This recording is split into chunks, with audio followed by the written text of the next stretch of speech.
Итак, что же будет после «Тетрада кровавых лун» 2014-2015 год? Отвечаю сразу. Пятый ангел вострубил. Это следующее пророчество, которое должно исполниться. Потому что 4 уже были, и печати все уже сняты. Что такое пятый ангел вострубил? И упала с неба звезда, которой дан был ключ от кладезя бездны. И открыла она кладезь бездны, и вышел дым из кладезя, как дым из большой печи. Из дыма вышла саранча, и главой и царем над собой она имела по-еврейски Авадон, по-гречески Аполлион. Аполлион, губитель. Что это за саранча такая? Это не апокалиптическая саранча, которая рисуется в фильмах ужасов. Библия сама себя толкует. Саранча у пророка Иоиля упоминается, что не доел один сорт саранчи, то доел другой сорт саранчи, что не доел один царь, пришедший из Израиля, грабель, тот доел другой царь со своим войском, чтобы грабить Израиля. В древности, когда наступали войска, то самим войскам даже было запрещено вырубать деревья, потому что там, где проходила армия, они вырубали всю зелень, все деревья на дрова, на какие-то свои нужды. И такое впечатление было, что прошла саранча. Поэтому саранча, пятый ангел вострубил, это войска. Мало того, что войска, это еще и войска, которые принесут мир. Мир будут говорить в те времена. Так же, как римляне, когда пришли в 70-м году, они принесли Израилю как бы мир. То есть Израиль был уже раздираем войной, Иерусалим внутри себя воевал, зелоты против остальных евреев воевали, убивали друг друга, их окружили римляне. И когда они заняли Рим, римляне заняли Иерусалим, они сказали: мы принесли вам мир, хватит друг с другом воевать, подчиняйтесь нашим олимпийским богам, и все будет у вас тихо и спокойно. Итак, почему я решил, что пятый ангел? Потому что 4 уже было, самый яркий из которых и понятный для всех людей — это Чернобыль. Третий ангел вострубил, звезда по имени Полынь. Почему именно Чернобыль? Потому что это действие, которое произвело эффект трубного звука на весь мир. Это действие, о котором узнали все в один момент. Это самая крупная катастрофа техногенная за всю историю человечества. Почему в Чернобыле? Потому что Чернобыль – это место поселения евреев. И еще в XIX веке упоминается Чернобыль как украинское поселение евреев. Еврейское поселение. Еще во времена Богдана Хмельницкого, когда евреи, расселенные в этих местах, которые вынуждены были селиться в этих местах, был ценз оседлости, они не могли менять местоположение свое. Их гнали местные поляки, украинцы, всеми способами их унижали. И вот был случай именно в Чернобыле, когда напали на евреев, избивали их, они закрылись в синагоге. Тогда была свадьба еврейская. И получилось так, что закрылись они в синагоге. И их губители пришли и сожгли их вместе с синагогой. Так вот, по преданию, эта синагога находилась на месте 4-го блока Чернобыльской АЭС. Евреи считают, что это чудесное воздаяние. Приезжают туда каждый год на годовщину Чернобыльской АЭС, и считается, что это Бог воздал за гонение евреев. За то, что их гнали, за то, что их сжигали, Бог устроил Чернобыль. Но мое мнение нет, что это не только поэтому. Дело в том, что Чернобыль – это родина каббалистики. Каббалистика — это лжеучение. Лжеучение, причем родоначальник каббалистики умер от чумы. И в Откровении сказано, что если вы приложите, кто приложит к откровению сему, или убавит, или прибавит, то наведет Бог на него отвратительные гнойные раны. И родоначальник каббалистики умер от отвратительных гнойных ран. Каббалистика — это учение о посреднике между Богом и человеком. Считается, что раввин, учитель, становится посредником, но на самом деле нет иного посредника между Богом и человеком, кроме как искупивший жертвой своей Иисус Христос.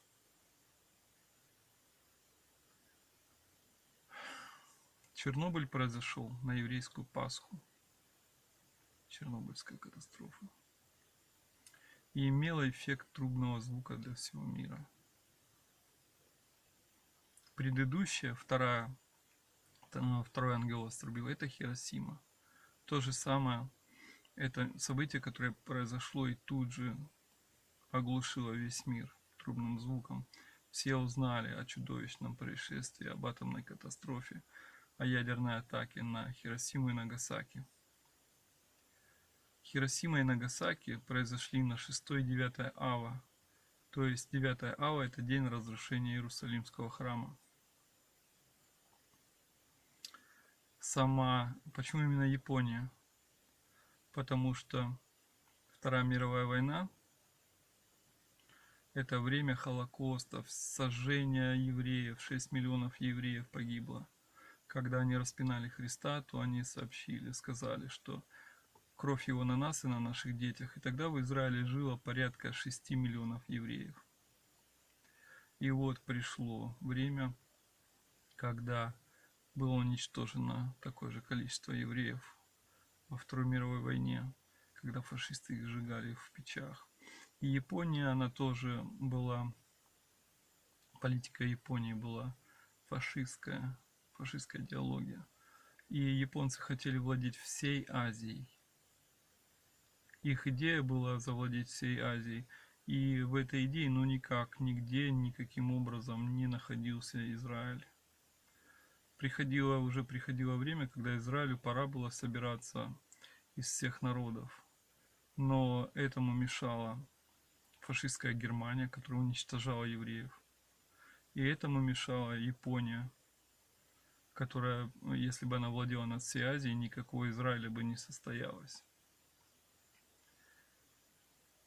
Так описано: второй ангел вострубил, и большая гора, пылающая огнем, вверглась. И третья часть судов и третья часть живых тварей в море погибла. Хиросима стоит на как раз берегу и занимается судостроением и рыболовством.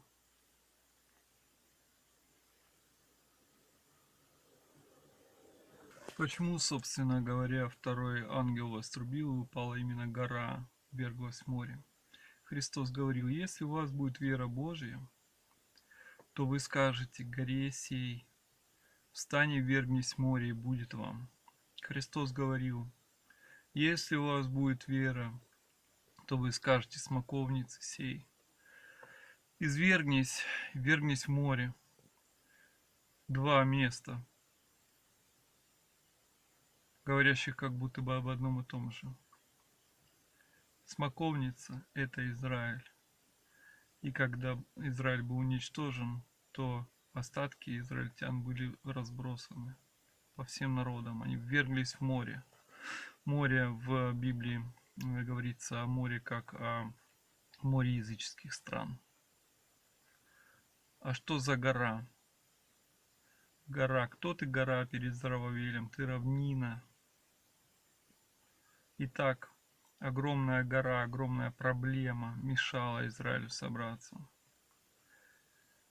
Израиль уничтожался, но вот произошла Хиросима, и враги Израиля были уничтожены. В результате этого была остановлена Вторая мировая война и уничтожение евреев. И пришло время евреям собираться в Израиль. Настолько все изменилось и повернулось в обратную сторону, что евреи, заселившиеся в Израиле сразу после Второй мировой войны, получили на вооружение даже фашистские танки. И когда они воевали против арабских стран вокруг себя, то они воевали на таких танках, как «Пантера», «Тигр». И на этих танках даже оставались еще фашистские кресты, не закрашенные. Настолько резкая была перемена. Это как раз второй ангел вострубил, 1945 год. Перед образованием Израиля, перед решением Организации Объединенных Наций о восстановлении Иерусалима, 1947 год. Но тогда где же первый ангел вострубил? Первый ангел вострубил в 70-м году нашей эры, когда пришли римляне и уничтожили Израиль. Как описано, первый ангел вострубил, и упал на землю град с огнем и с кровью. И все деревья зеленые сгорели, и вся трава зеленая сгорела. Библия сама себя толкует. Большой город Ниневия назывался как большое дерево. Деревья — это города Израиля. Трава — это народ Израиля. Что же это за град был? Если вы побываете в Израиле, то вам покажут большие каменные ядра размером с мяч. Их смазывали смолой, поджигали и в огромном количестве выстреливали по городам при штурме городов. И днем, и ночью огненный град падал на города, уничтожал людей и строения. Сейчас это есть в Израиле, вы можете посмотреть. Когда Христос обращался к слушателям, и его спрашивали, когда же все сие будет, когда же конец вот наступит все, он сказал, что не пройдет род сей, как все сие исполнится. И вот, казалось бы, его нет уже 2000 лет. И уже начинают говорить, что у Бога, как написано, что у Бога один день как 1000 лет как один день. И вот Божьи сроки не наши сроки. И вот он сказал, род сей не пройдет, но вот у него вот свои понимания, у него совершенно понятные понимания для людей. И кто изучает Писание в те времена, понимал, что наступят последние времена, раз он сказал. И в те времена люди прекрасно понимали, что будет рассеян Израиль по странам, потом собран. То есть просто в Писаниях все сказано. Их просто надо изучать, для того, чтобы понимать ситуацию. Итак, для поколения, которое слушало проповедь самого Иисуса, апокалипсис наступил именно при их жизни. И были предупреждены христиане, которые поверили в Иисуса. Им было сказано, что который находится на крыше, не спускайся. Если увидите, когда увидите губителя на крыле храма подходящего, не спускайтесь в дом, чтобы взять одежду, бегите в горы. Если кто-то в поле, не возвращайся в город, чтобы взять там что-либо, беги сразу в горы. И израильтяне, которые не приняли Иисуса, они собрались на праздники иудейские, они говорили, сейчас Господь за нас вступится и разгонит врагов. А их распяли, огромное количество евреев было распято, как Иисуса вывели из города и распяли, так и тысячи израильтян были распяты вокруг Иерусалима, были тысячи крестов, на которых в гротескных позах их распинали римляне. Но те, которые веровали в Христа и следили за исполнением пророчеств, за временами и сроками, то они убежали в соседние страны, образовали там общины и жили там спокойно и прекрасно. Они успели спастись благодаря тому, что они уделили этому внимание. Итак, это был первый ангел. Он вострубил. Но печати, обычное толкование печати, это как апокалиптические события в мире, ужасные, страшные, такие же, как и трубы.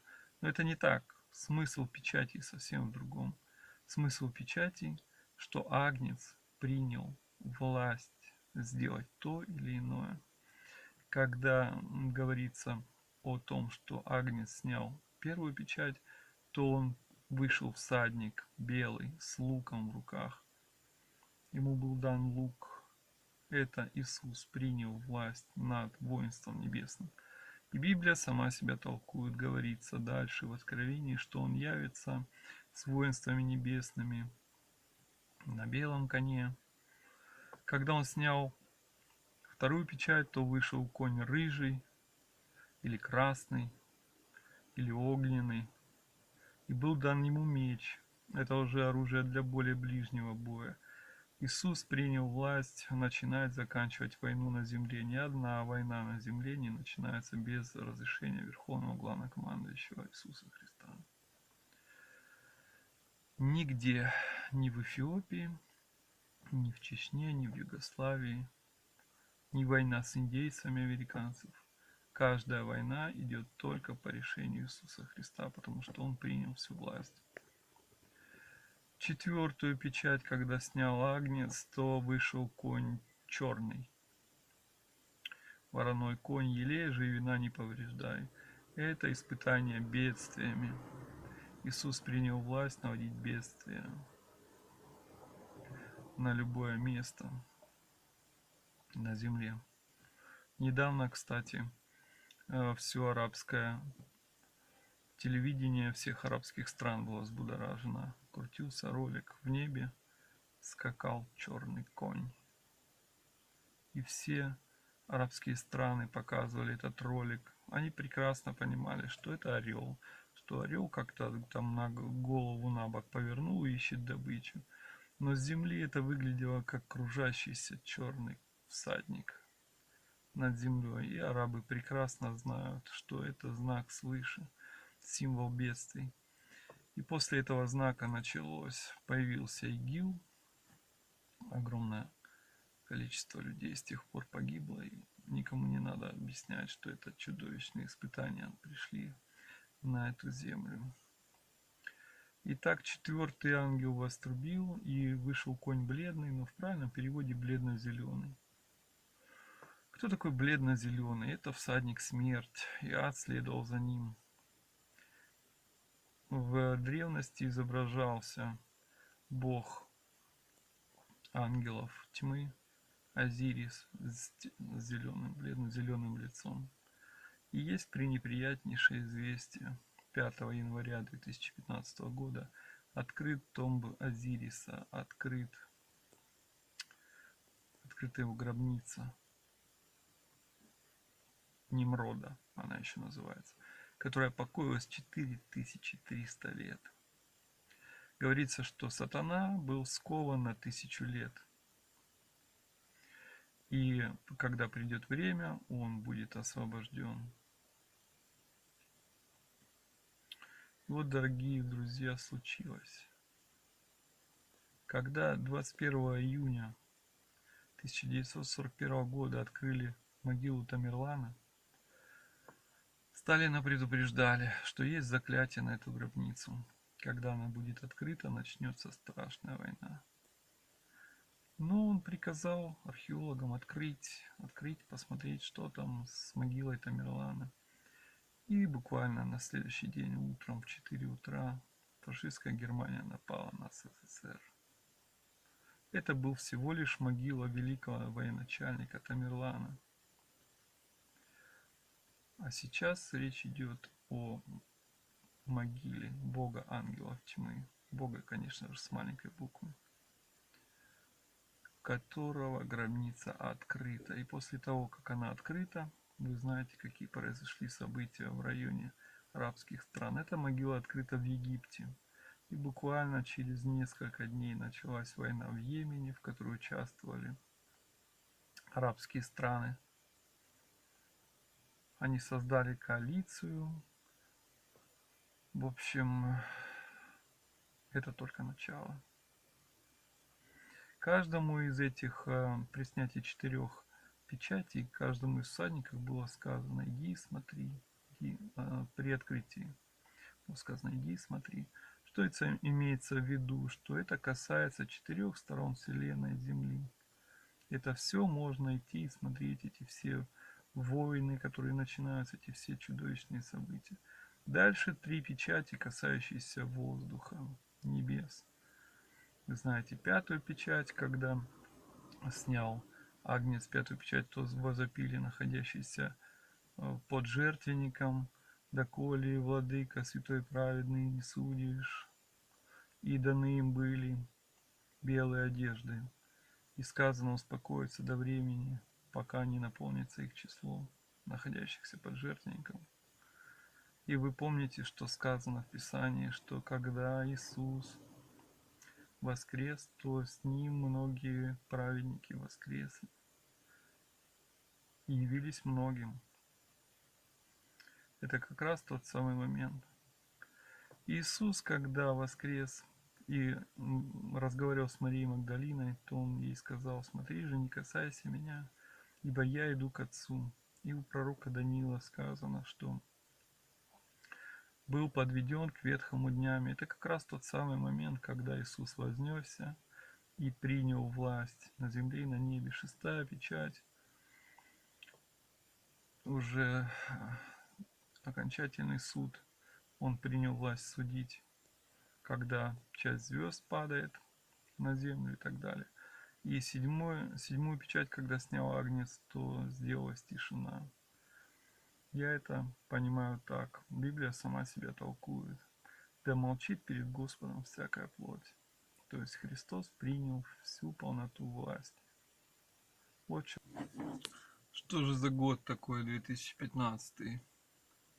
Это Шмидта Шмидт, это особый год. Что это значит? Каждые 7 лет в Израиле земля должна покоиться. То есть 6 лет израильтяне работают, 7-й год они не пашут, не сеют, не жнут, ничего не делают. Они изучают Тору каждые 7 лет. Земля должна покоиться.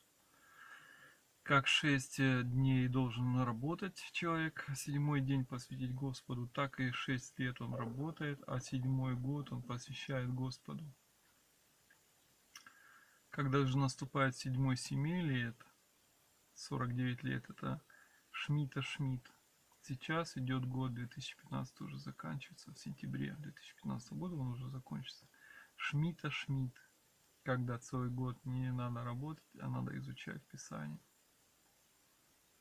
В то же время это исполнение 7 седьмин Даниила, начиная от 1967 года, от времени восстановления Иерусалима. Следующий год получается юбилейный. От сентября, конца сентября 2015 года и 2016 год получается еврейский год официальный. Это юбилейный год, 50-й. Проповедуйте лето Господне, когда возвращается евреям их имение, возвращается им земли. Как это было в прошлый раз, в 1967 году евреям никто ничего не собирался возвращать. На них напали, но они отбили атаки, и в 1967 году, в юбилейный год, они взошли на Храмовую гору. Прошлый юбилей 1917 года – это год, когда Ротшильды подписали, что евреи могут возвращаться в свою землю. Документ. Они тогда владели землей Израиля. Итак, этот юбилейный год сейчас, который наступает, это год 70-й по счету. Юбилейный год от Моисея.